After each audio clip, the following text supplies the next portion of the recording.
Hey, this is Reverend Lance with Street Bishops with some of our frequently asked questions for those of you who are starting a new ministry or who have started it and want to grow your ministry. Now, this particular question is on our questions you should have asked, right? But you probably didn't think to ask. But with all of our experience in ministry over these decades, we know that this particular question is important. Do I need a bookkeeper or admin assistant? Okay, here's the deal. When you're small starting out, your business plan will determine how much staff you need. But I'll tell you this, unless there's a lot of individual donations or unless there's a lot of transactions going on, you don't particularly need a bookkeeper. You can just get yourself a set of QuickBooks, the software, and get the not-for-profit version and just keep plugging the numbers in. If you get some of the categories wrong, don't worry about it, because then when it goes over to your bookkeeper at the end of the year, they can put them in the right spot.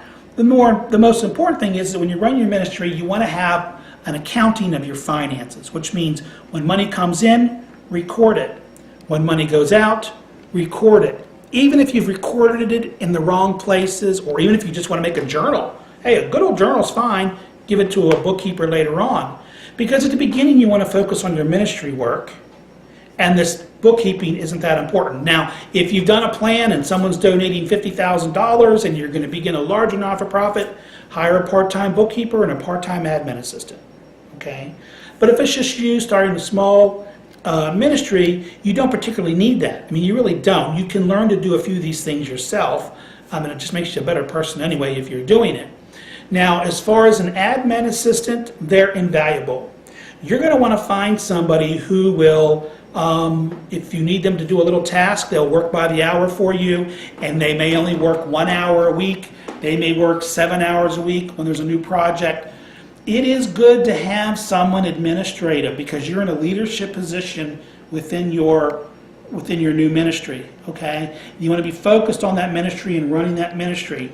An admin assistant, even just a little part-time one or a volunteer one, is going to keep you from missing meetings and not getting things done that you want to get done. When you put together your plan, you can put dates on the plan, and that admin assistant will be the one sending you the email saying, hey, Michael, this is a task that you said you wanted to have done by this Friday, and you haven't given that to me. I don't see that done.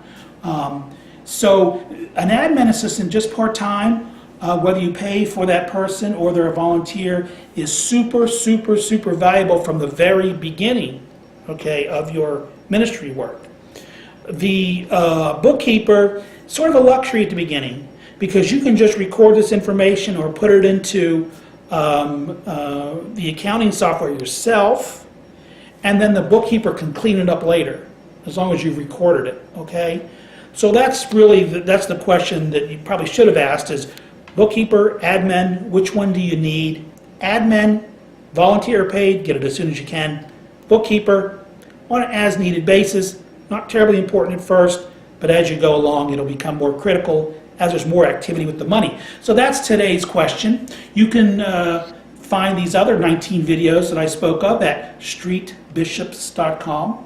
streetbishops.com. Come on over, get access to the 20 other videos, and we have some other things for you to look at as well. So many blessings in your new ministry, and we'll see you on the other side.